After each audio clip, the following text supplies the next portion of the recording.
What's going on, everybody? Welcome to the Anthony Sain Show. This is, of course, your host, Anthony Sain, here with my man, my guy, Kenny Silverfield in the building. Kenny, what's going on, my guy? Man, it's good to be with you, my brother. Man, it is good to be here, man. I'm trying to build myself back up, man. We're recording this again late on a Thursday. My kid lost his first game. Whoa! The mighty St. Dominic Suns. We lost. Who beat them? We lost. What? We lost to MUS. JV team did they bring in to play them? What happened? We lost to MUS in a thriller in overtime, 8-6. The game was 0-0 going in overtime. We got the ball first, scored a touchdown, missed on a 2-point conversion. They got the ball. They called an encroachment on us, so they moved the ball on first down. They called encroachment, right? So they put them on the 5-yard line. It took them 4 downs to get into the end zone. Like, we were stopping them. They finally got in. And then they got to 2. They went for 2, and they got there 2. If it went for the encroachment, we would have beat them. They wouldn't have picked up 10 yards on their drive. Man. They would not have got it. Gabe had a good game. They kind of put Gabe in motion a little bit. Like, he's the center, but he got out and was blocking on the edge a little bit. I don't know how that was happening, but Gabe was out blocking on the edge. But my guy Jason Smith was there. Jason and CJ were there. Yeah. Gabe got a little emotional. He was all right until he saw me, Jason, and CJ. He got to crying. It was a tough loss, a tough emotional loss. But they lost to MUS. First loss of the season. We lost our best player. The quarterback's out for the year. So they're still running the ball. We don't do nothing but run the ball. But the quarterback running that option was killing teams. But now we're not as dynamic as we were at first, but long season. A 5th grader's out for the season. No, a 6th grader. 6th grader's out for the season. What happened? He broke something in here, but he's got an arm cast on. But he broke something trying to break a fall. Something in his wrist, this area broke. But but yeah, tough loss for the Suns, man. Tough loss for the Suns. Hey, but you bounce back, you learn more from the losses than you do the wins, right? Yeah, and it just kind of trips me out, man, because like I said, I co-parent and Gabe doesn't live with me. I get Gabe every weekend. But Gabe looks like an older kid literally every time I see him. He looks like he's just maturing that much more. You know what I mean? So it's just scary, man. These kids. We're experiencing the same thing right now at the Stubblefield house with our kids, man. Like my daughter she's 12. And so every parent that has a 12-year-old daughter knows the kind of things that start to happen at that age, right? Oh, God, it's so crazy. Emotional crying and dude, man. She got in the car the other day and was like livid about stuff, like just livid for no reason. Just nothingness. Yeah. Just nothingness. And yeah, man. It's wild, dude. It's a wild time period, man. But she's hit a little growth spurt. My son is a big lanky mother effer. Like, he's just a big old boy. Like, they're just our kids are growing up, man. Yeah, man. But I will say this for you University of Memphis fans. If you notice, I am wearing a University of Memphis t-shirt, Kenny. That is for a reason. It ain't on accident. I had a conversation with Gabe the other day, and I said, Gabe, who's your favorite? Who's your favorite as far as if you had to make a commitment? Who would be your school? Who's in the lead? He told me that the University of Memphis is number one, of course, on his college list. Don't say of course. Don't say of course yet. Of course, he said Memphis is number one. I said, are you ready to give a soft verbal commitment, son? He said, no, I'm not ready to make a commitment. But right now, Memphis is in the lead. He said Colorado or wherever Coach Prime is number 2. But Prime ain't been showing my boy no love, man. You know what I mean? So we're going to see how the whole thing plays out. Yeah, we got to get some. I got to make some phone calls to the University of Memphis, man. We got to try to get. You got to come with it, man. You got to come with it. Yeah, man. You got to do their thing. They'll get them. It's the lure of the hometown, man. Right. But speaking of the hometown, Kenny Stubblefield, since the last time we talked, we've had some nice feedback from last week's show. I thought it was going to be other day's show. I thought they was going to be killing us. Because anytime you get University of Memphis fans stirred up, it doesn't really go too well for us here at Bluff City Media. People knew they were telling the truth. We were telling the truth, man. You got to go to the games, y'all. You got to go to the games. You can't. I think it's very apparent that there's probably about 25,000 University of Memphis Tiger football fans that go to everything, that are there. I mean, you saw it even in Tuscaloosa. I mean, not Tuscaloosa, but Tallahassee this last weekend. I read somewhere somebody from Florida State was saying this is the biggest, outside of like the ACC teams that travel and things like that. This is the biggest crowd they've seen for a team of Memphis's caliber, I guess, or Memphis's standing in college football. Like this the biggest crowd. So there are people. Man, don't hate on a power 4.5 team like Memphis, bro. Don't do too much. I wasn't even trying to, but nah, man, I do think there are definitely diehard people, but as a city, man, like I just reiterate and I stand on the fact that, you know, there's a lot of it's. I think the part that drives me the most crazy is that you see a lot of the complaints, not a lot of buy-in, and that's what I want to see is more buy-in. Which I think if you're not willing to buy in, put your finances, your time, your resources behind it, man, shut your mouth. Shut your mouth, right? Like, because I ain't buying no tickets, but I'm there. I'm there, and I'm wearing blue, Ken. 100%. You exactly. You give up your time, right? Like you take your Saturday and you go do that. But yeah, man. Hey, I got a couple of funny stories I want to ask you about before we move on to the next segment. Yeah. Not even funny stories, but are you? I know you're a massive baseball fan, right? No. Like, I heard somebody talking today about on the car ride over here. I heard somebody talking about Shohei Ohtani is probably one of the greatest of all time right now. And I don't. It seems like he's probably been in the league 10 years. He seems like he's only been around for 3 or 4 years, but he's probably been around for 10. Well, he came in. He's been trying to get to this level. Or statistically to this place that nobody in the history of baseball has ever gotten to. It's 50 home runs and 50 stolen bases in one season, right? Like 50 home runs and 50 stolen bases. The reason that's so unique is most of the time it takes a power hitter to get to 50 home runs. Right. Most of the time, power hitter ain't that fast, right? But he's all of it. Like he's got it all. This man came in with I think it was 48 stolen bases or 49 stolen bases on the year tonight. Came into the game tonight, 49 stolen bases and 48 home runs. And so they've been kind of piping in. Guess what this dude did tonight? This man went 6 for 6 and 3 home runs and 2 stolen bases. Oh, wow. How many games left in the season? I couldn't even tell. Got to be close because I know they talk about Mr. October. So I know that was a playoff thing.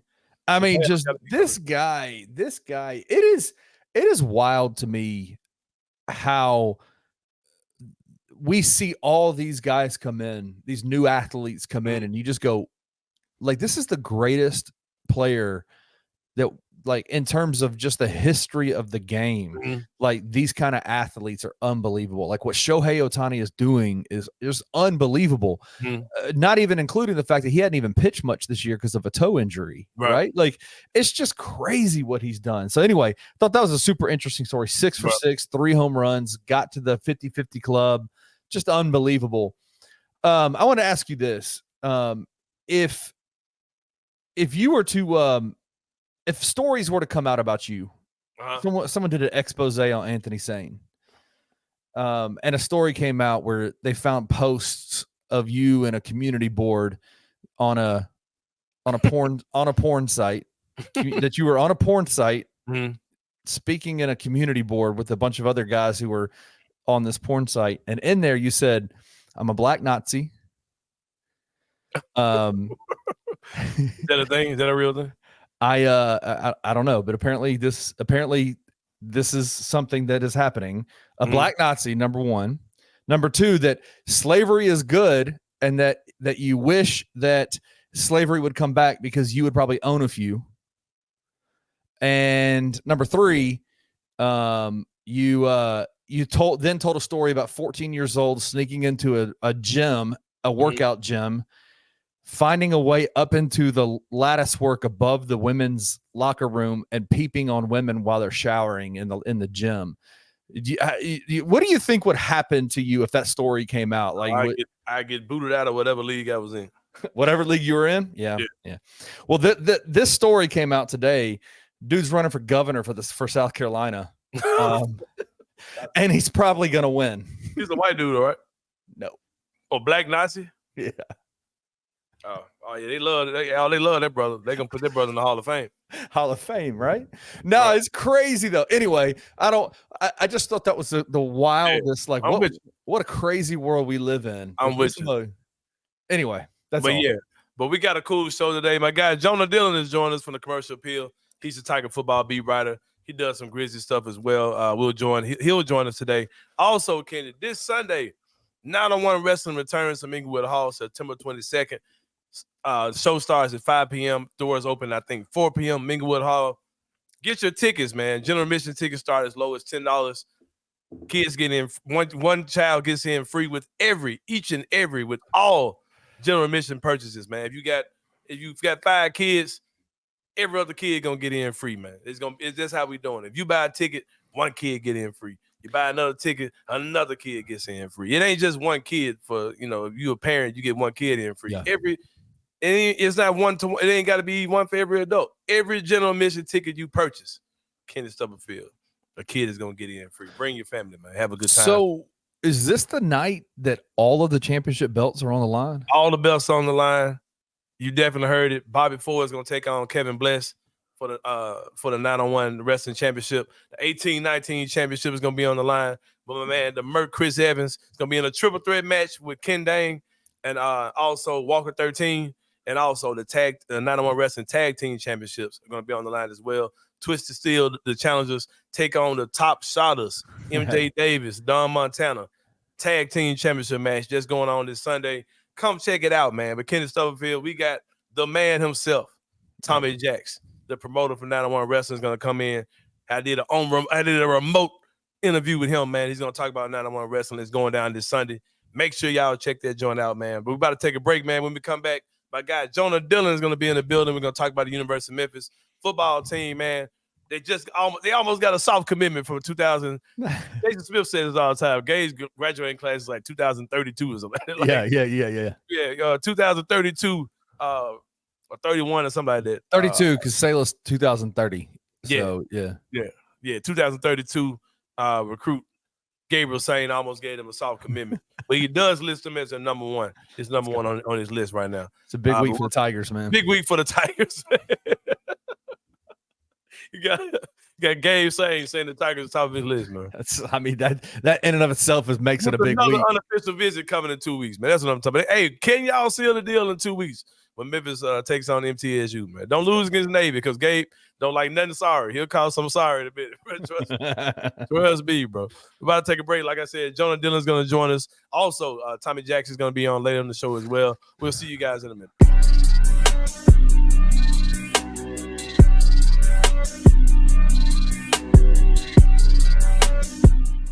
One of the defining factors of a good, well-coached defense is rallying to the ball, and it's something you hear from Pee Wee football all the way up until the NFL. And that's what this defense does. Their pursuit is really, really phenomenal. Having a centerpiece like Chandler Martin, who is just every week looks like he continues to get better. He's what makes this defense go, and everybody kind of rallies behind him. 12 TFLs against Florida State.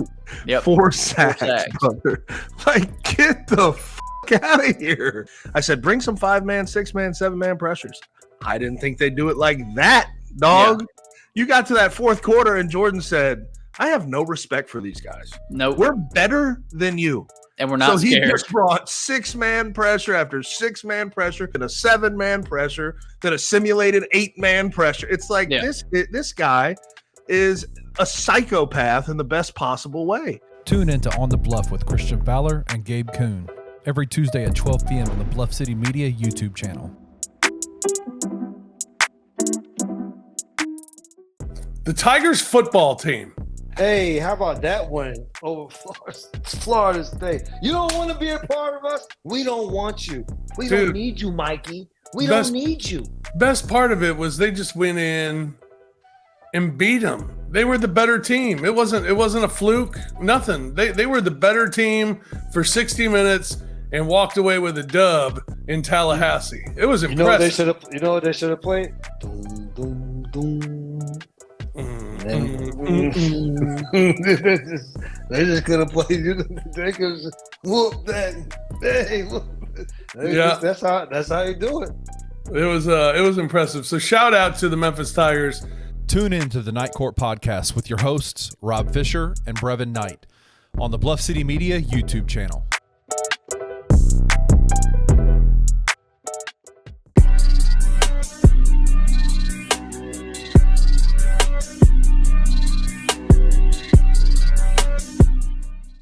All right, y'all. Welcome back to the Anthony Sain Show. I have a very special guest. This brother is a Tiger football beat writer for the Commercial Appeal. He can talk Grizzlies too, because I haven't seen the brother at all kind of Grizzly games. He be throwing them games into his beat as well. This is my guy, man, Jonah Dylan. What's going on, my brother?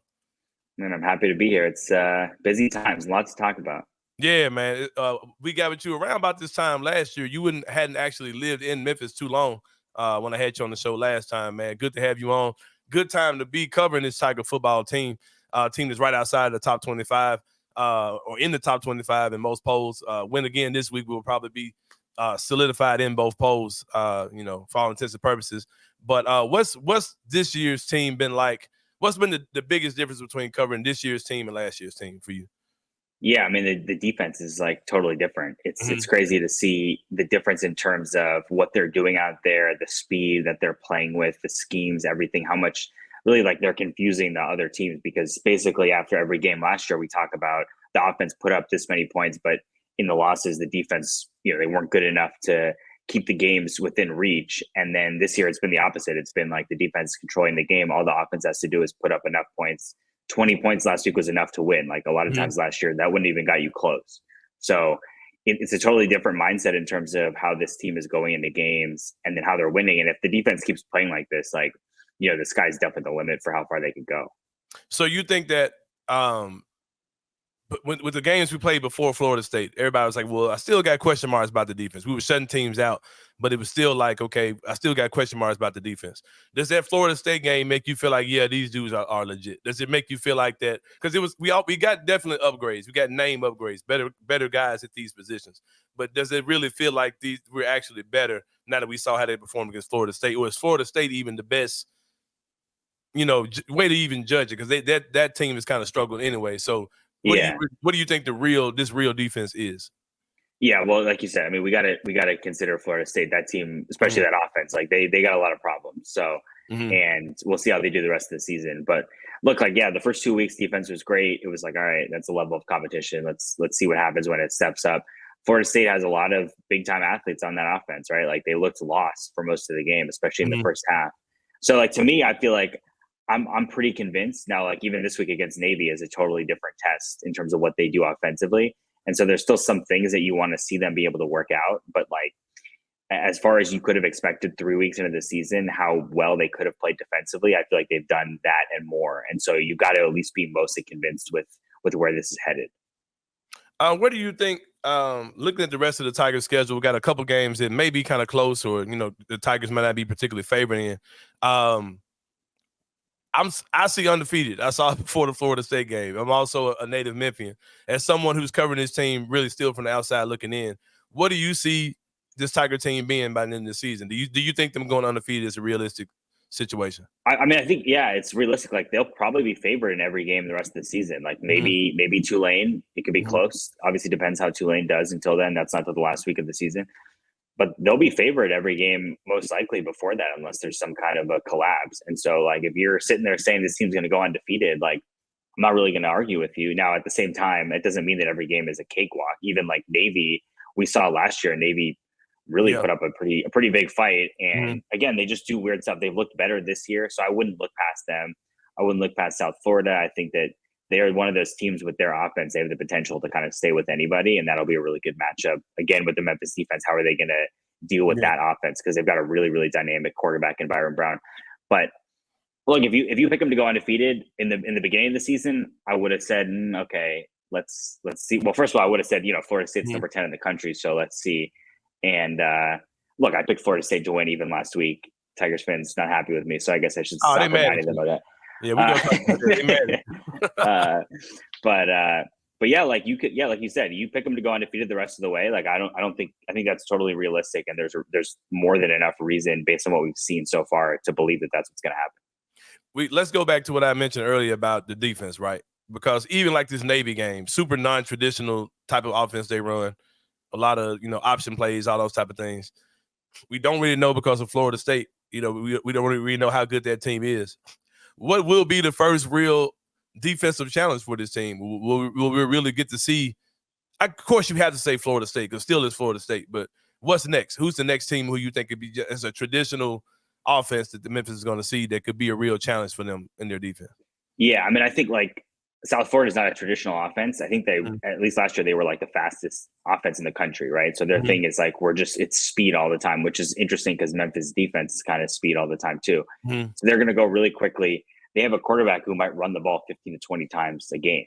So you got to be ready. And he's, you can throw the ball really far. He's really powerful. Like he's a really good player. He's getting problems to Alabama, to all sorts of teams. So to me, like if you can go to that game on the road against South Florida, and they're playing Miami this week, so we'll see how they do in that game. But if you can go in that game and shut that offense down, especially given the other teams we're going to see in this conference, like if you can shut that offense down, you can shut down the offense in this conference for sure. And so I mean, like that's to me, that's the biggest test, and then we'll see after that, how it kind of develops. But the early returns have been very promising on Jordan Hankins.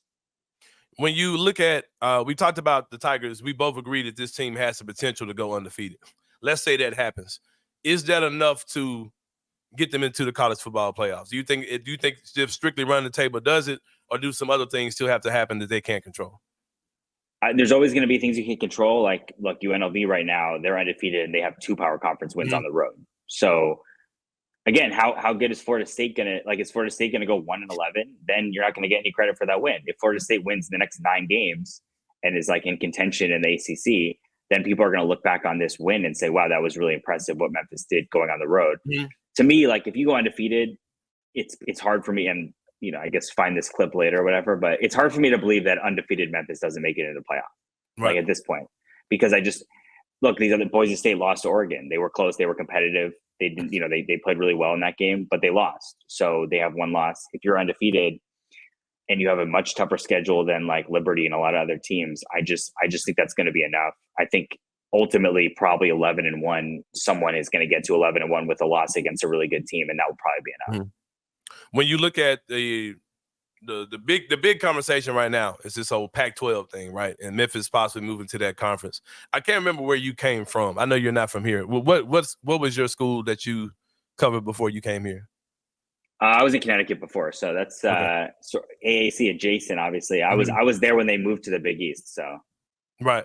So looking at this as someone who's new to covering this team and kind of knowing the college football landscape, what are your thoughts on Memphis and potentially moving to the Pac-12? Is this something that if they get the invite, you jump on it, or do you kind of wait with the way that things are moving around?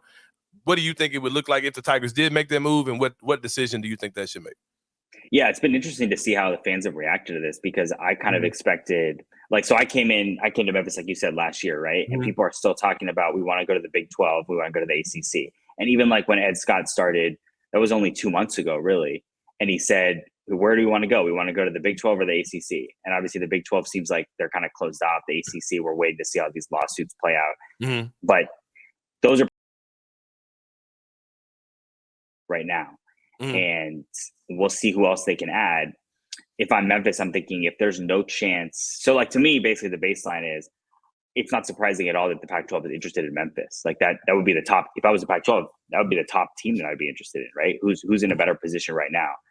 If you're Memphis, I don't think it's an automatic, they call us and we answer right away and say, where can we sign? I think there's a lot that you have to think about.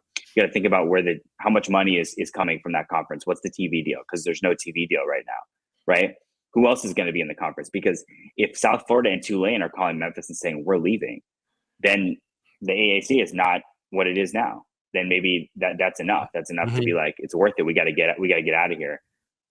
I just think there's a lot that goes into it. You got to decide if you do you still think there's a chance at the ACC? That's what you got to determine. If you think there's no chance, you're never going to get to a power conference, then it makes more sense to be like, all right, it's time to go to the Pac-12. And so, yeah, I think there's a lot that goes into it. To me, it's a complicated one. I think there's so much. I don't think, and look, more stuff is going to happen, and more information is going to come out. But yeah, I just think it's a really tough one right now. There's pros and cons on both sides.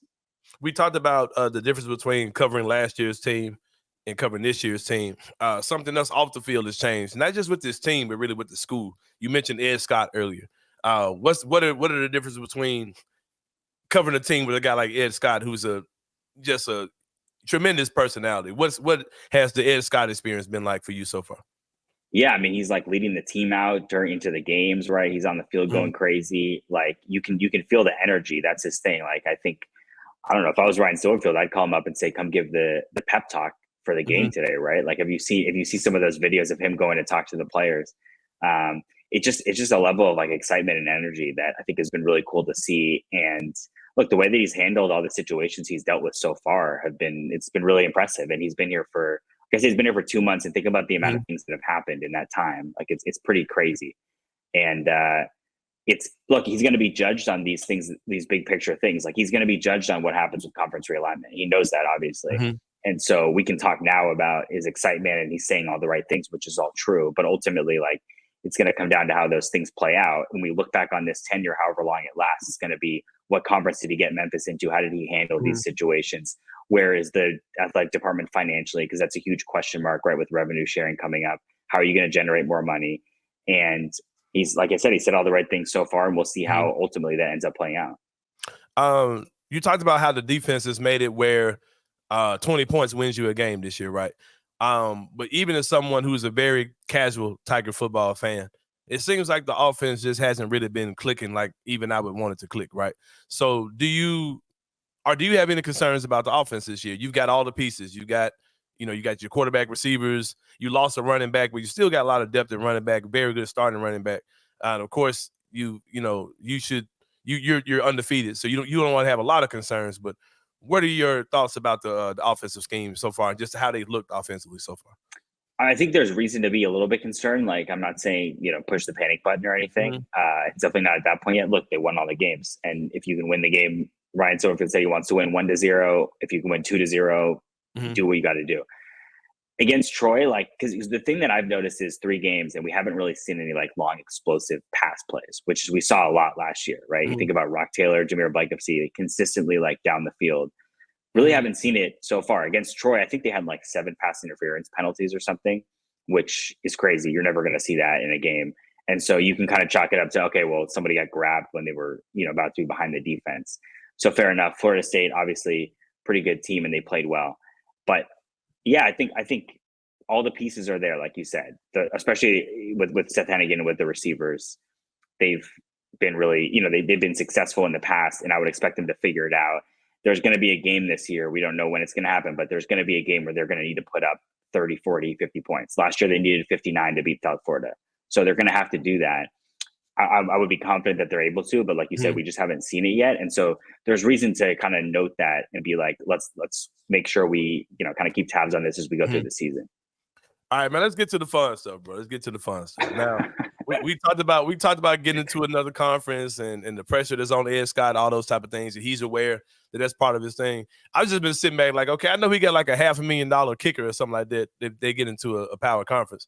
I don't know if this Big 12 stuff is going to satisfy that demand. So I think he'll still have to get us into another. I think it's 250,000, and no, that's not a power conference. So right. That will not get you that yet. They could end up being one if I'm reading everything right. But right now, today, they're not. So we'll have to see how the whole thing plays out. But let's get to the fun stuff. We were talking about conference realignment, all those type of things, right? And getting to a big conference. Something that me and Kenny, they mad at Kenny because Kenny just did a heel turn. I don't know if you know, that's a wrestling term. He did a heel turn on them the other day when he basically called out our fans for the attendance, and I did as well. This is something that I'm sure you remember. The fans were mad at me because I was like, man, y'all are full of it. Like it was like the games are boring, all these type of things. Now the games are fun. We're a definite winning team, right? So where are you at as far as attendance numbers? My thing that I stand on is, if you're on the outside looking in, there's no time for excuses when it comes down to attendance. All eyes are on you. Conference is going to be watching what you're doing. And we're already in a stadium that's under construction that has that eyesore in it.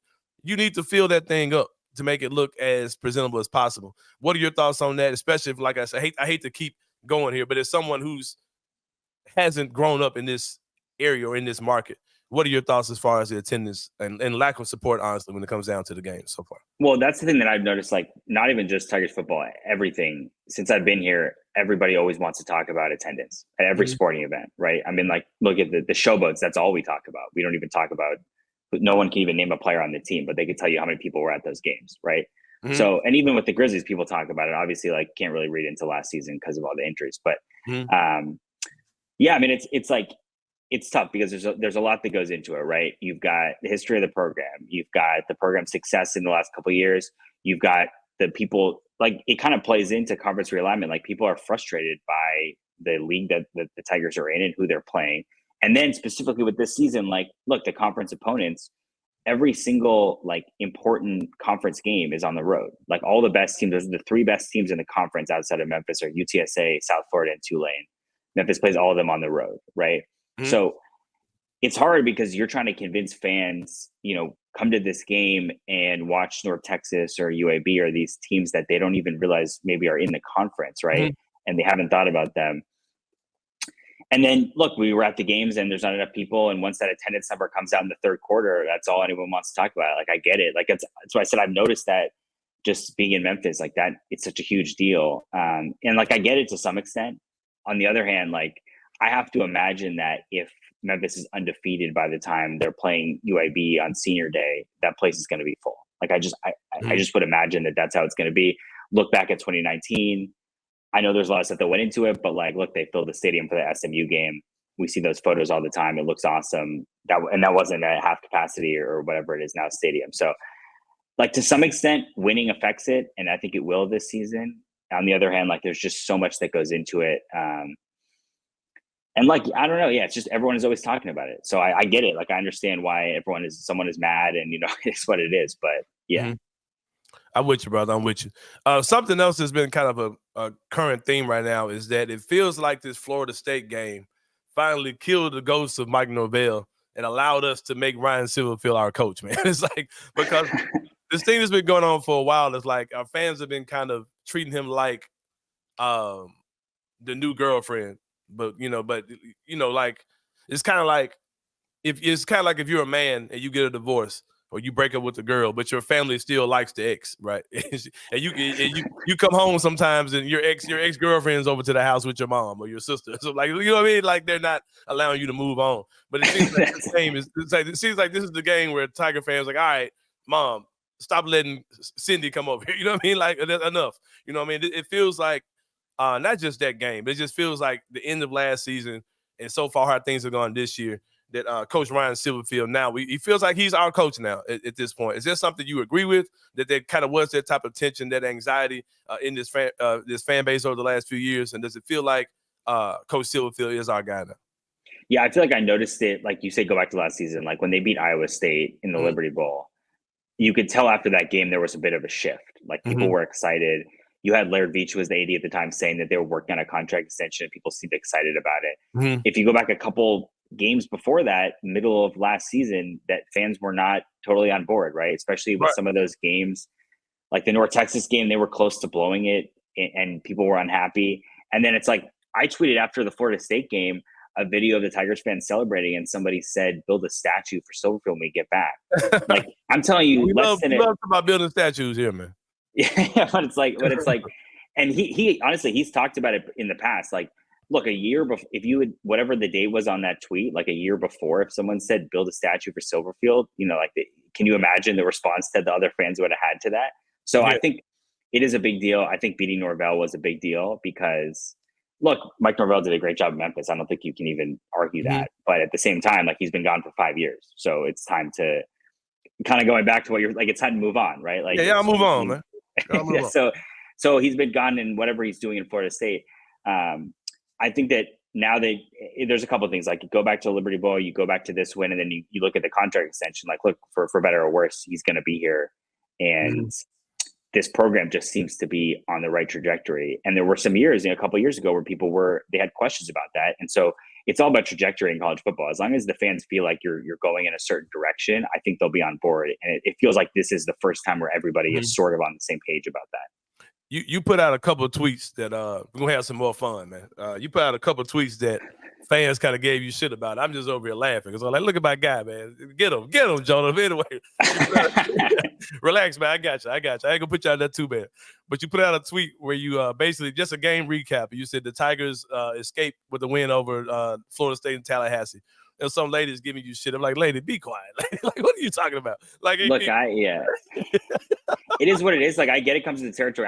It was crazy for me because, like, Tigers had this huge win on Saturday, right? And it was such an emotional day, and it was cool to see all that. And then I checked my mentions, and right, I'm like, bro. I checked my mentions, and I'm like, wow.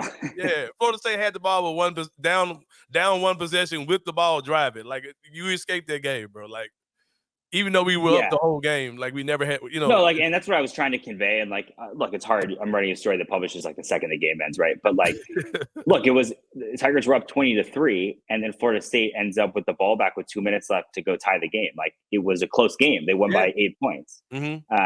At the same time, like, yeah, it was a really impressive performance.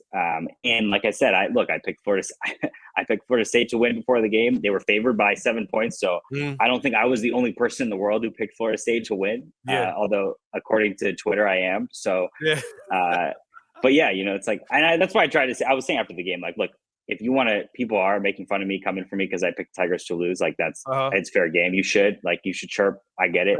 If you're like genuinely, I said this on our podcast. Like, if you're genuinely mad that I picked Memphis to lose, also like I don't work for Memphis, right? Like you said, I'm not a Memphis fan. You gotta like let's take a step back. You know, like let's take a step back. Another tweet you put out that had me laughing is the quote of the season so far. I don't think they're gonna beat this. My man Kobe Drake was going around. Okay, you were there, right? Were you there when he was saying "Say my name"? Say my name. Was he like singing the Destiny Child song, or like what was he doing? No, I don't think. I think it was more like he was like kind of mouthing it to himself. I don't think he was like screaming. Like it was more like he was kind of doing it to hype himself up. If that makes sense. I thought he was running around singing Destiny Child. No, I don't think so. Yeah, cool. that was a fun one though. Yeah, I tripped out there because I was like, a lot of dudes in town would not even mention it because it's something that's taking a jab at Norvell. You know what I mean? Because a lot of people, there's two sides. There's duality to this whole Mike Norvell thing. There are people who thought he was just an amazing dude.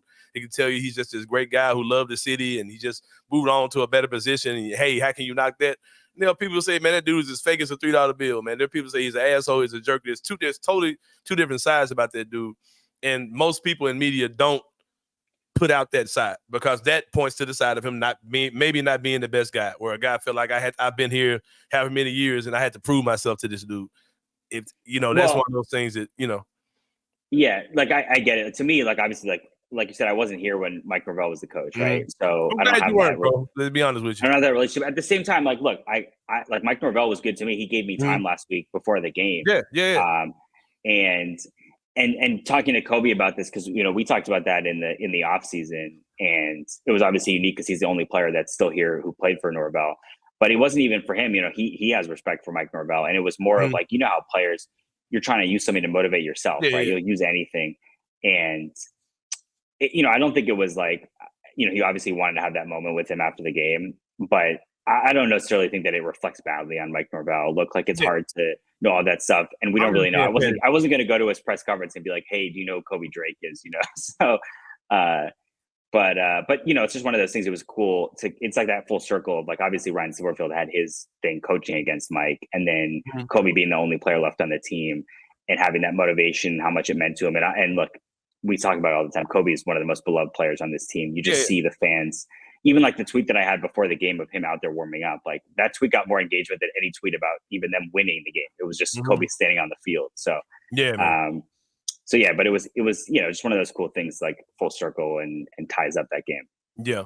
Well, Jonah, I appreciate you coming on, man. That was my man, Jonah Dylan, man, the Tiger football beat writer for the Commercial Appeal, who was fortunate enough to not have to cover Mike Norvell, so he can just get y'all the real, man. He ain't got to play with Mike Norvell no more. Y'all fraudulent ass ex-coach. I'm glad he ain't tainted by all that, man. My boy Jonah Dylan in the building. Jonah, I appreciate you.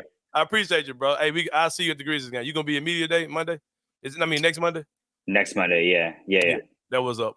My man Jonah Dylan in the building. We about to take a break. When we come back, it's gonna be more the Anthony Sain show. We'll see you guys in a minute.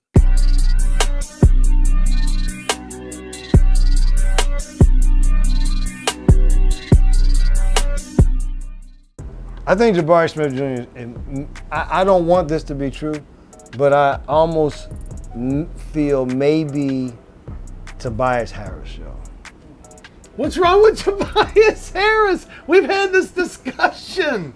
All the guy does is give you a double-double, 20 and 10. Bro. That's it. That's it. Every night. Who? Tobias Harris. Stop that. Tobias Harris gives you a double-double 8 times a year. Stop that. What? He gives you this times a year. I'm a fan. And this is what I'm saying, because I continue to be like, he's a dude he's a tease. It's a tease.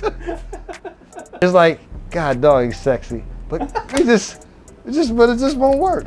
Like he should be, but it's there. But it's just when the games, it's just consistently. I don't know if it's you need more people to believe in it, something. But I don't want, and also just to get lost in the rest in that Houston team. Tune in to the Night Court podcast with your hosts, Rob Fisher and Brevin Knight, on the Bluff City Media YouTube channel.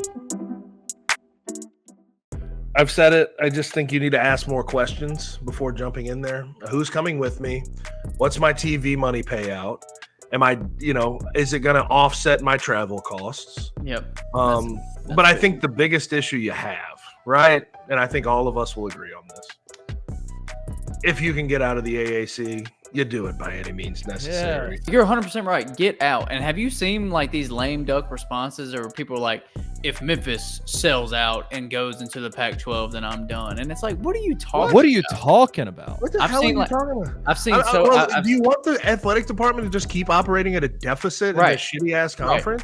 Right. And the reasons that I keep saying is, well, it's all these West Coast teams. Are we really going to go to the West Coast every week? And it's like, if that's what they have to do, 100%. Tune in to On the Bluff with Christian Fowler and Gabe Kuhn every Tuesday at 12 p.m. on the Bluff City Media YouTube channel.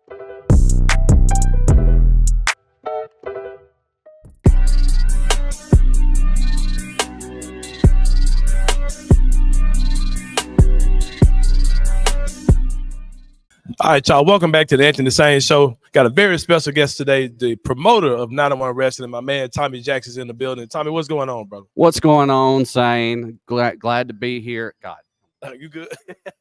You good?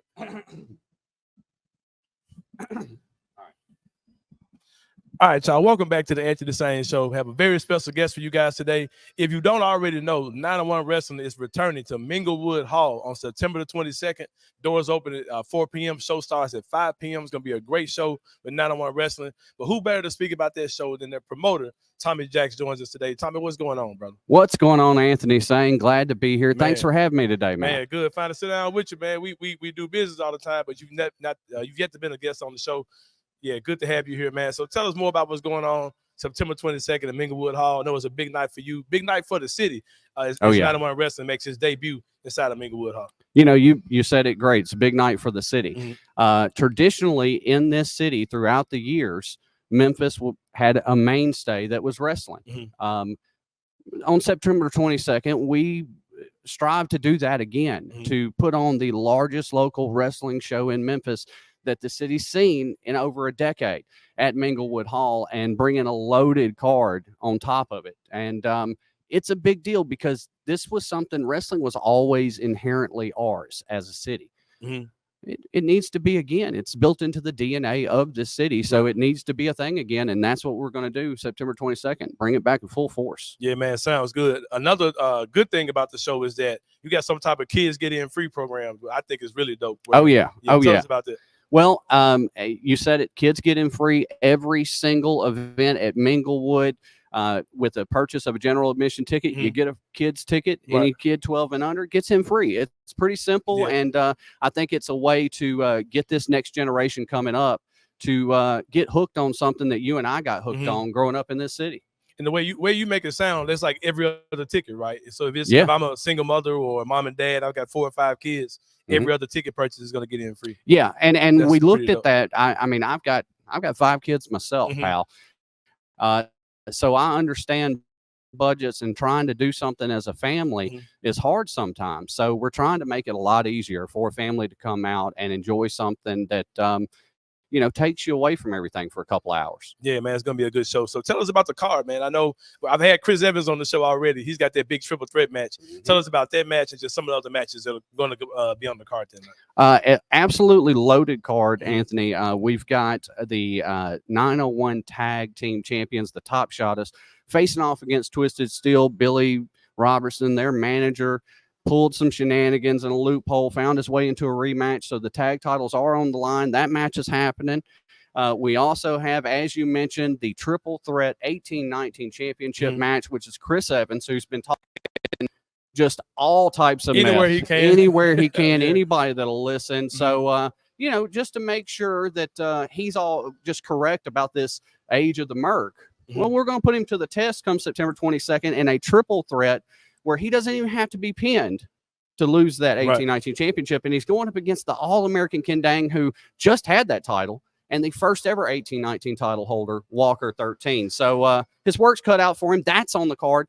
And the top title in the territory, the 901 Wrestling Championship, will be on the line as Bobby Ford has to face the true one of one, Kevin Bless. And I'm stoked about that.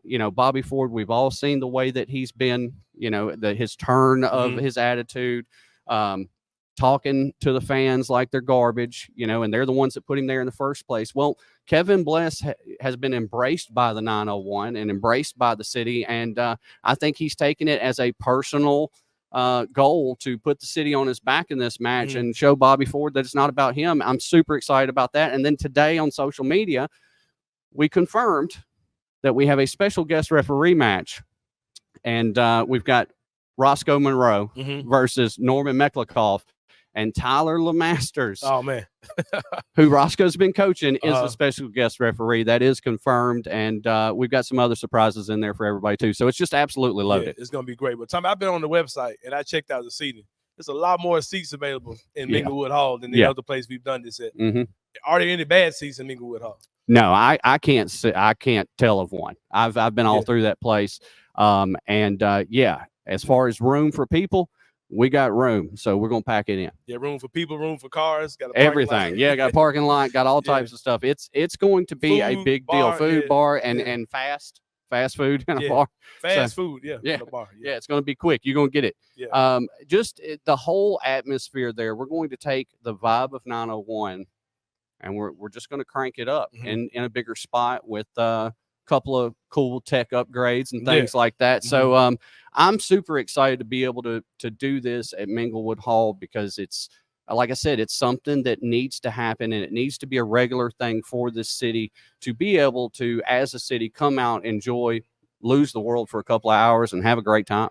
Tommy, what are some of your ultimate goals in 901 Wrestling? Where are you trying to take this to? I know you talk a lot about how the city deserves something like this. So with that being said, what are some of your long-term goals with 901 Wrestling? Well, the thing about it is wrestling for me as a kid was an escape from a rough childhood. I realized that when I had a chance to get into wrestling, that I had a chance to do that for somebody else, that this was more than just something that people watch. It could be more than that to people because it was for me. One of my goals is to just keep that going in this city, because if it helped me out, then it's going to help other people out. Then you take the aspect of there's not a lot of real magic left in stuff that we go and watch and do. We talked about this the other night when you and I were talking on the phone. There's very few finite things that allow you to escape the outside world for a minute and make you feel good after you've went and done it. Right. 901 Wrestling is one of those things. So as long as I can keep that going and I can make sure that long term it is a mainstay in this city, then my goals will be completed, because I've never looked at 901 Wrestling as, oh, I'm going to take this global and we're going to take over the world. And no. This is about Memphis. This is about the 901. That's what the goal is, to make sure that this stays right here where it belongs.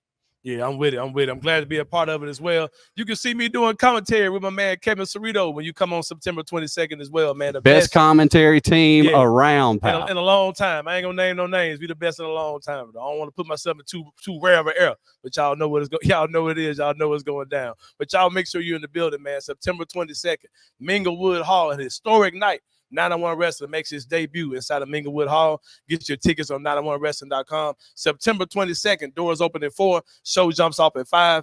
Kids tickets.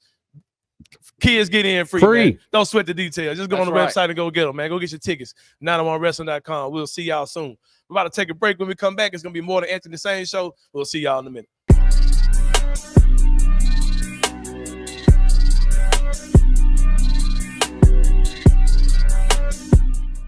One of the defining factors of a good, well-coached defense is rallying to the ball. And it's something you hear from Pee Wee football all the way up until the NFL. And that's what this defense does. Their pursuit is really, really phenomenal. Having a centerpiece like Chandler Martin, who is just every week looks like he continues to get better. He's what makes this defense go, and everybody kind of rallies behind him. 12 TFLs against Florida State. Yep. 4 sacks, brother. Like, get the out of here. I said, bring some 5-man, 6-man, 7-man pressures. I didn't think they'd do it like that, dog. Yeah. You got to that fourth quarter, and Jordan said, I have no respect for these guys. No, we're better than you. And we're not scared. He just brought 6-man pressure after 6-man pressure and a 7-man pressure, then a simulated 8-man pressure. It's like this guy is a psychopath in the best possible way. Tune into On the Bluff with Christian Fowler and Gabe Kuhn every Tuesday at 12 p.m. on the Bluff City Media YouTube channel. Each year, the last couple of years, we've had the question of who's going to take the biggest leap. And the one year, I think it was Santi, and everybody's like, Santi? I mean, that was when Jaron was out and Santi had to start. Yep. And we were like, Santi's going to start? Seriously? Who is it this year? Who's the player poised to take that big leap? So I think if you would have asked before the injury, I thought Gigi would have been that guy because he would have been able to be him and do what he did with other really good players next to him. Right. I think the guy that is poised to take that step and needs to will be Jake LaRavia. I think he got a taste of what being more than just a shooter can be successful for him. And he hustles a bit on defense. Yes, and so I think he's ready to take another step, and he'll have the opportunity. Tune into the Night Court podcast and also just to get lost in Rob the rest Fisher in that and Brevin Houston Knight team. On the Bluff City Media YouTube channel.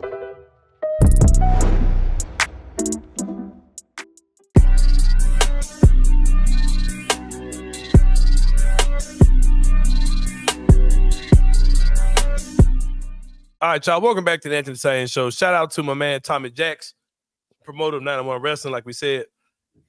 This Sunday, man, Minglewood Hall, 901 Wrestling does return. It's going down. Make sure you guys in the building to get those tickets, man. Kenny, when you see this VIP suite, man, for the that we got, it's gonna be off the chain.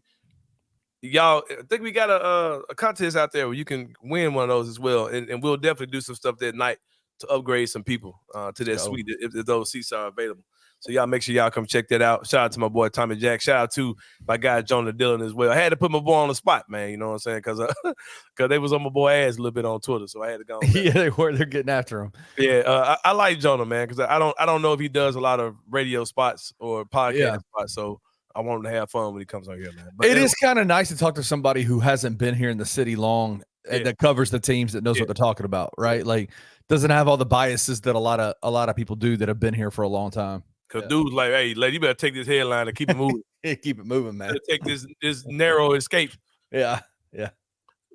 And get on somewhere, Mildred. Mildred.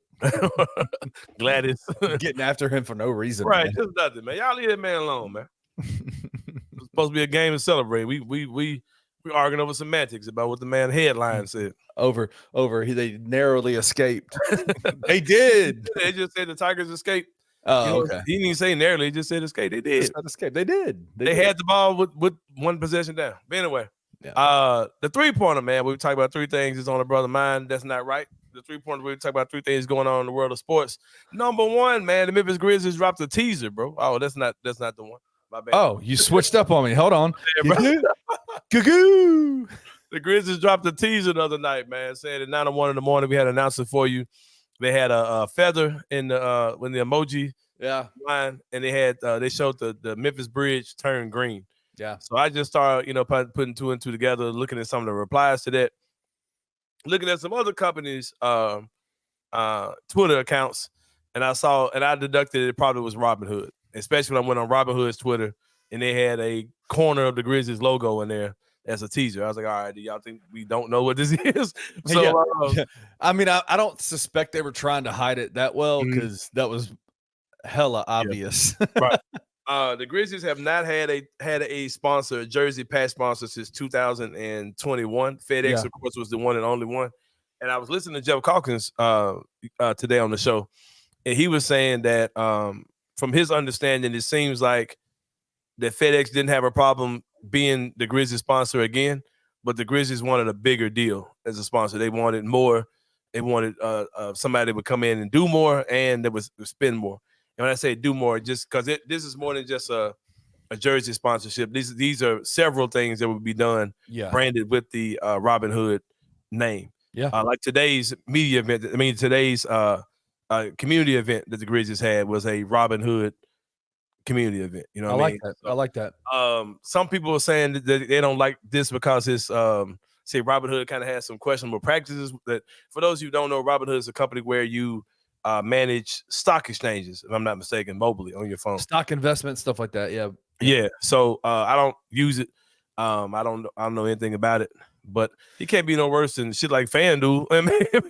I see people kind of really tripping about this whole thing, but I don't really care. I've seen people. Some people say that the patch looks ugly on the jersey because it's lime green. Well, the FedEx logo was purple and orange. So I mean, what is it? OKC has the Love's truck stop. That looks bad. That looks terrible. Yeah, it looks real bad. But this don't look bad, man. They showed no, the blue jersey. Fine. They showed in the blue jersey, or whatever. So, but yeah. Yeah, it's a good look, man. More money. Yeah, give us the money. Show me the money, bro. Hey, man. They are also the official stock exchange app of the Memphis Grizzlies. If I'm not mistaken. I can't even name another one, but yeah. So does that mean that every Grizzly player gets a free Robin Hood account that handles their money for them? I don't know. But you know what? I was thinking, if I were a bad person, an evil person, how would I joke about this if I wanted to troll the Grizzlies, right? I was thinking, what better company for a city like Memphis than something called a Robin Hood? Hey, number one, if I were a troll, I haven't seen that joke yet, but I was surprised that the trolls haven't gone there yet. It means a lot to me because I grew up in the Robin Hood neighborhood in Memphis. Like that's where I grew up. So the Robin Hood neighborhood, I'm good with that. But it also, if you go back to what Robin Hood means, right? Is take from the rich to give to the poor. Or you could be a troll and me like robbing people. Robbing in the hood. I'm surprised the trolls haven't gone there yet. I read a story, not to totally change the subject, but I read a story about a guy from Mississippi a pastor, 85-year-old pastor who was who flew into the Memphis airport last week. He took a wrong turn. And you know exactly where I'm talking about. Me and you used to work there. Yeah. And he got busted up pretty good over there. And really? I felt bad for the guy, but I was like, hey man, I want to tell people all the time, if you're in that airport neighborhood, be careful. Just go 240, hit them highways, boy, to stay on them highways. Yeah, for sure. For sure, man. But that's dope though. Not really major news, but it is news that the Grizzlies do have a patch on their uniform. So there it is. Also, my guy DeMichael Cole as well as Drew Hill. No one from Bluff City Media was invited to this event. Matter of fact, when nobody invited to this event, doesn't seem like. But DeMichael Cole and Drew Hill, I ain't know nothing about it. I ain't know this was going on. Shout out! Was Grind City Media involved in that? Oh, yes. Sure. Yeah, I'm sure. Shout out to Drew Hill and DeMichael Cole for being on that exclusive Bloodline Grizzlies text thread. Exactly. Shout out to them giving us inside information from DeMichael Cole and Drew Hill. But they were able to talk to John Morant at the Robin Hood sponsored community event. At Streets Ministries, man. At Streets Ministries, man. John Morant answered some questions for DeMichael Cole and for Drew Hill. Three main things were discussed. He said that Josh said that he believes that Zach Edey will be Rookie of the Year. And it'll be easy. He also said that he commended Zach Edey for initiating the workouts with him and Ja, and that he basically took him through boot camp, and he responded very well to it. So we've already talked about that already, but I am excited to see what the combination of Ja Morant and Zach Edey could look like. Yeah, for sure. He also said that he sees the criticism. I mean the lack of he's been getting it. Right. Yeah, and he said that he sees it and it's all good. Whatever. I'm with. He says he said not only says he sees it, he says he enjoys it. He enjoys it because he feels like it's low pressure. He's like, okay, I'm just gonna have to show y'all better than I can tell y'all. Right. But the fact that he said he sees it, that's the part. Yeah. Well, that was clear. That was clear a few months ago when Mike Miller was on a podcast and said, as Mike Miller being, John Morant's agent, was like, yeah, man, y'all forgot about Ja Morant, and he's coming for everybody this year. So that's not surprising. And knowing Ja, that I'm not surprised that's the way he feels about the situation. Is bring let there be no pressure and let me see what I do. You know for sure. It was something else Ja said, man. I forgot just like that, bro. Yeah, it's real quick about the Zach Edey stuff. I wanted to ask you this, like, there's really not much of a surprise that, like, I think the biggest question, obviously, for Zach has been, as he comes into the league, will his size and his fitness level allow him to succeed in the league, right? Like, in terms of skill and in terms of like what he needs to be to do to be successful, he's already kind of a finished product in that regard, right? There's things that he can do to get better at all those things, but it's really about his fitness. Like, what's his fitness level look like? And I think it was even interesting when we saw pictures from Ja and Zach at SMU at their practice court. Right. Everybody's like, man, Zach looked like he's even in better shape than he was at Summer League, right? I think all those questions have been answered at this point, man. Like, do you think so? I mean, like, if he's able to come into a Ja Morant boot camp, which he's notorious for his off-season workouts, like Ja's known for that, and be able to do the whole workout with him, that to me is like music to my ears, because that's been my biggest question is, can he get in good enough shape and be able to move well enough to where he can succeed in this league? And seems like he is, man. Yeah, man. I'm with it. Shout out to him for that. The third thing that y'all talked about was giving back and this being a community event. Yeah. And I'll say this, either from stuff that I've seen with my own eyes or just things that I've kind of heard from other people. I am proud of Ja Morant for taking that type of initiative. I don't think that that's something that's always been second nature to him as far as giving back and giving to the community.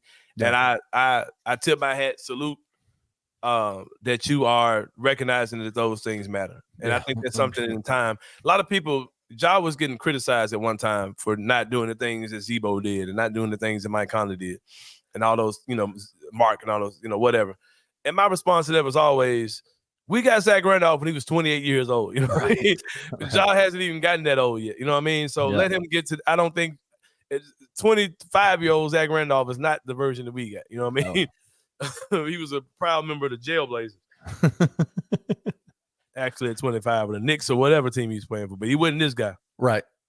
So I say give Ja his time, and we're seeing him mature. We're seeing it. We're seeing it already. Yeah. Shout out to Ja, man. And shout out to him for being super off the radar this whole time with plenty of opportunity to get into stuff. Ja, we haven't heard Ja's name in nothing.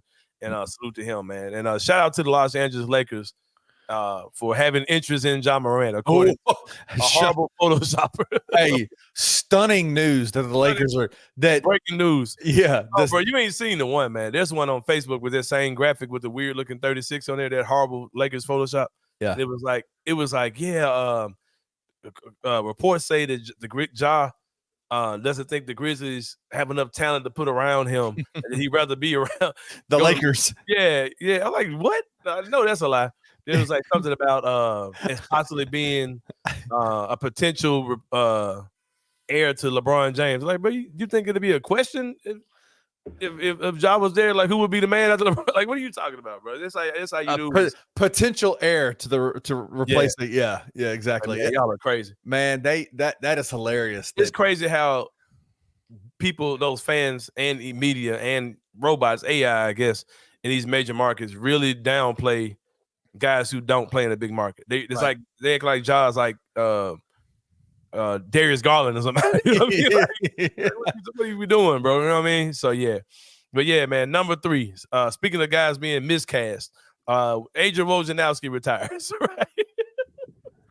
I do not have the take about this that a lot of you weirdos have out there. Let me say this, man. I ain't said nothing about this on Twitter at all, except for, bro, go get you some rest. And I think he does need some rest. You're talking about a man who's up. I don't know when this man sleeps from the way he breaks news. Adrian Wojnarowski was definitely one of the pioneers of the current state of what social media is as far as news reporting. One of those guys who, instead of being this great writer, he was the first guy to just kind of make Twitter his publication, to make it. That was his platform. One of the first guys to do that. But here's the thing, man. It's too many people out here talking about Woj and all these potential next Woj ups like they're freaking athletes. Like, bro, these dudes are not in the league, bro. I don't care who wears next for Jake Fisher, Fleischer, whatever. I don't like, bro. Who gives a damn, bro? Like, we were just like, bro, these dudes are not athletes, bro. And this is something I talk about all the time. How as journalists, and I'll put myself in that category of journalists as well. Bro, we are not the main event, bro. Like, people are not coming to see any of y'all. Like, it is like Woj was the man. I get it. But I don't want this to come off as hating, and I'm sure it will. But, okay, bro. I'm not trying to downplay what Woj does because, especially in the content creation world, if it's relevant, it's relevant, whether you agree with it or not. But it's just super strange, man. And I heard Jeff Calkins talking about this today as well. I cut his show on a little bit. Most of the stuff that these guys break, in about 2 minutes, you're probably going to find it out anyway. Like it's stuff that's being handed off to them by these teams, and these teams 9 times out of 10 could have broke this stuff in the beginning. And there's a difference between like this, like monotonous news breaking stuff that's out and actual stories being broken. You understand what I'm saying? Like to me, breaking news is like the Phoenix Suns owner is a racist pervert. You know what I mean? Like that type of stuff is breaking news, not some dude signed a deal and or like breaking news on the free agent day or draft day, which that whole thing is terrible. I shouldn't have to cut off my Twitter to enjoy or cut off my phone to enjoy the draft. You know what I mean? So I hate that is the worst part about all of it to me. Stuff is just so weird. And I shout out to you, Woj. I can't knock your hustle, bro. They said you was making like $7 million a year. Hey, if it's relevant, it's relevant. I had this conversation about people who talk about podcasting and content creators and YouTube comedians and social media comedians and actors and food reviewers and all that type of stuff. I had that conversation with somebody like, bro, if it's relevant, it's relevant, whether it makes sense to you or not. So it definitely is relevant. It's a major deal, but he ain't no athlete, bro. Like he's oh man, LeBron lasted longer than Woj. And what? You know what I mean? They're not doing the same thing, bro. But yeah, shout out to Woj though, man. But bro, we're gonna take a break, man. And when we come back, it's gonna be time for Inside the Same Brain. We'll talk about that and more when we see you guys in just a few momentary moments. See you guys in a minute.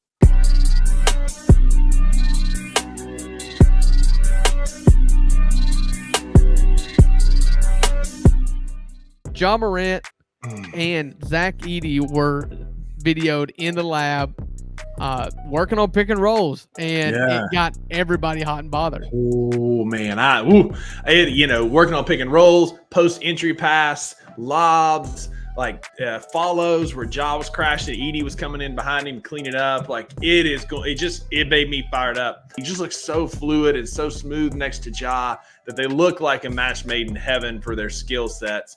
It's just nice to see it because it's all theoretical. You know, everybody's got a hot take when the Grizzlies used the number 9 pick to draft Zach Edey, a 7'5" big man out of Purdue. This should work. This may do this. This may do that. We've just talked ourselves to death about Zach Edey and Ja Morant. So it was nice, even for a 30-second clip, just to see that they were actually working on it. Tune in to the $2 Sports Show with Rusty Witten and Drew Gann every Friday at 3 p.m. only on the Bluff City Media YouTube channel. Stuff was hard, man. I was trying to make ends meet. I remember this like it was yesterday, man. It was a Friday night. I came back in from working a long little day of work. I came back to my crib and I had an eviction notice on my door. I just prayed that night and I'm like, God, whatever you want me to be doing, if I'm doing the right thing, if this camera is the right thing, like just let me know. I woke up that next morning, man. I had a text from Ja like, yo, has anybody signed you? Well, I'm finna sign you. And it was like literally that next morning, man, I dropped my phone. And my mom's house was probably 3 blocks away. I run over to my mom's house. I show her the message. She starts going crazy. She's like, my prayers are working. And I was just like, Mom, I prayed all last night. I was on a flight to Memphis 2 days later. And it's just like Memphis is definitely love out there, man. So I love it. You know what I'm saying? At first, I was a little skeptical. I ain't gonna lie. Definitely was a little skeptical at first about the M. But, man, it's definitely been love. Tune into the No Bluffing Podcast with your hosts, Christian Ingram and Evan Hayes, every Monday at 12 p.m. only on the Bluff City Media YouTube channel.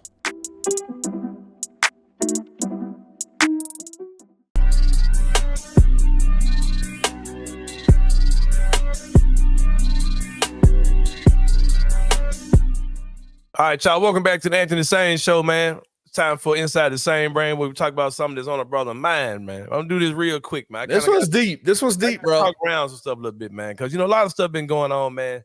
And it's election time, and we're at the point now where people's religions have almost became political parties. They're almost synonymous, right? Almost. So, I just wanted to say this, man. And my father was a pastor, Kenny Silverfield. So, yep.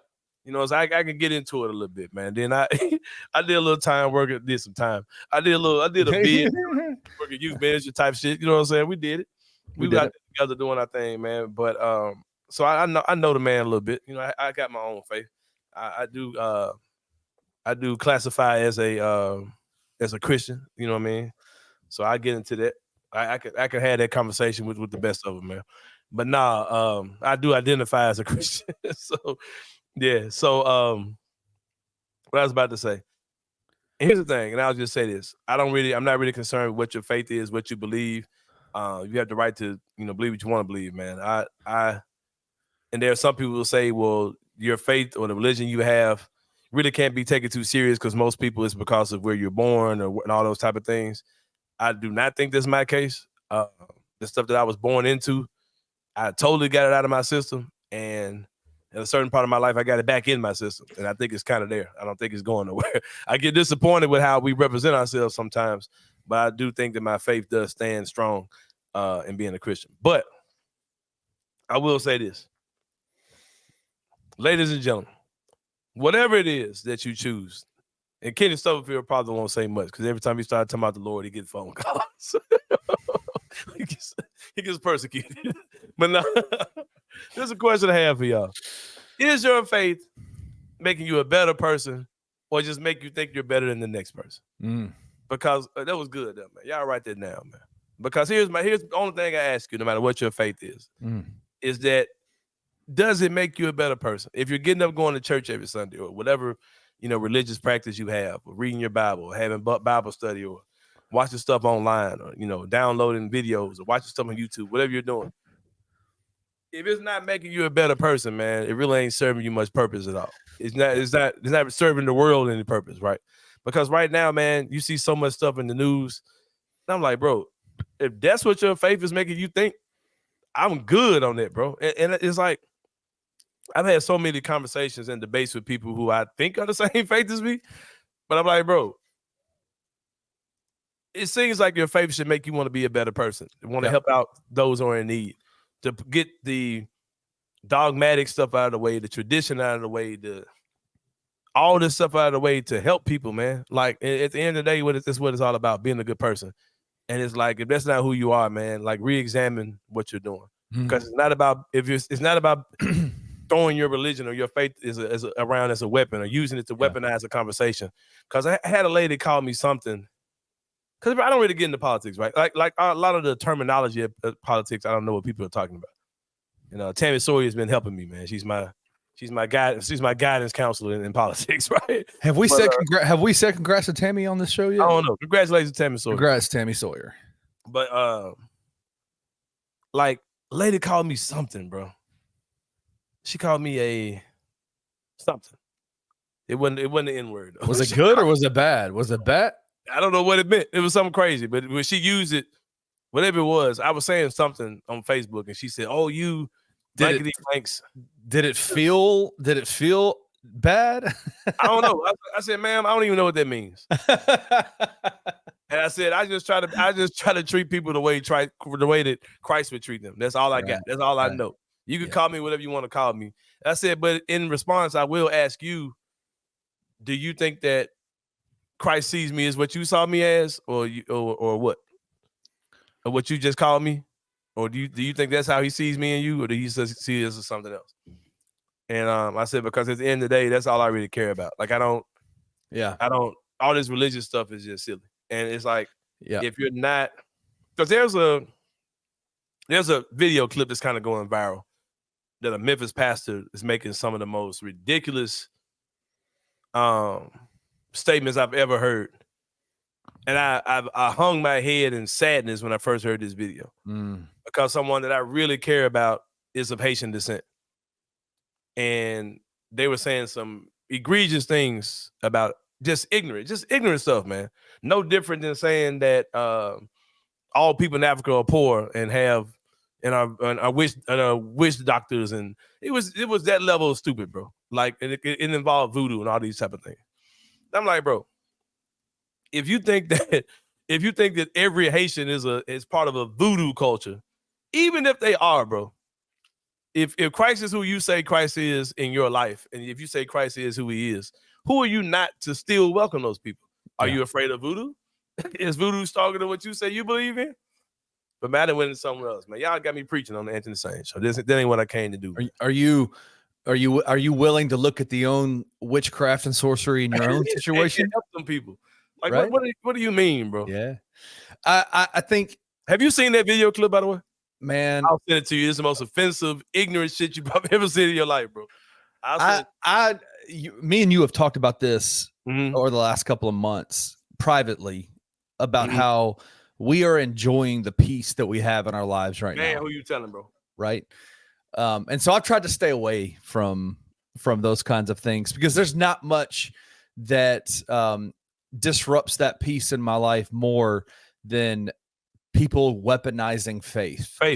People weaponizing, their own belief systems and using it as a way to down others. They call me a liberal, you liberal. Oh yeah, well then liberal such and such is something she said. That was clearly negative. That was I don't know what it means, man. Yeah. Okay, especially here in the South. Like if someone calls you a liberal, that means a lot. But I had a turning point in my life a few years ago, Anthony, where I got to the point where I stopped caring about how other people described me. Like, how do you describe me? Do you think that who I am or what I'm doing, would you call it Christian? I'm okay with it if you don't. I don't care. I spent a lot of years of my life in faith trying to prove things to people, right? Trying to prove myself to others. Part of my growth over the last few years is that has kind of that desire to prove people who I am has gone away. Oh, man. Super gone. And so again, I love this question at the bottom. You brought this question to the table today. And I think that this, like, it's a nice statement, but I think if we were to unpack it, man, like really think about this. Are you a better person because of your faith, or do you think you're better than the next person because of your faith? And if you are the person you are thinking that you're better than the next person, you ain't got nothing going, bro. Man, like you really reconsider things in your life. If your faith is producing a mentality of I'm better than you, man, I suggest you reconsider some stuff. Right. So. Only person you need to be better than is the person you were yesterday, bro. That's 100%. The only person you need to brag about being better than. But y'all got me to preaching. Better get up out of here, man. Y'all, hey, bro. I love it. If you want to send an offer, man, just like and comment, man. Subscribe, man. That's all we need y'all to do. I'm gonna put the GoFundMe in the link below, man. In the description below, man. Just support the station, man. Just support the network, man. Just like, share, subscribe, comment, all that type of stuff. That's right. Help the algorithm get some rhythm, man. But we about to slide up out of here. I hope you guys have a great week. Check out 901 Wrestling in Minglewood Hall, man. Our first show this Sunday starts at 5 p.m. Get down there, man. Kids get in free. One kid gets in free with every general admission ticket purchase, man. For every other ticket you purchase, you can get that many kids in for every ticket you purchase, man. So y'all come out and check that out. Ain't too many people doing that. Most times somebody say kids get in free, there's gonna be one kid for every adult. You could do every other kid getting in free, man. You got 10 kids, baby, I got you. Half of them jokers getting in free, boy. We got you. We got you. Well, for Kenny Silverfield, this is Anthony Sain. We'll see you guys next week, and we out. Thank you for listening to the Anthony Sain Show. If you enjoyed this episode, leave a rating and a review wherever you download your podcasts. Also, like and subscribe to Bluff City Media's YouTube page. For comprehensive coverage of Memphis sports, head over to www.bluffcitymedia.co and find out how you can become an insider. We will see you back here next week.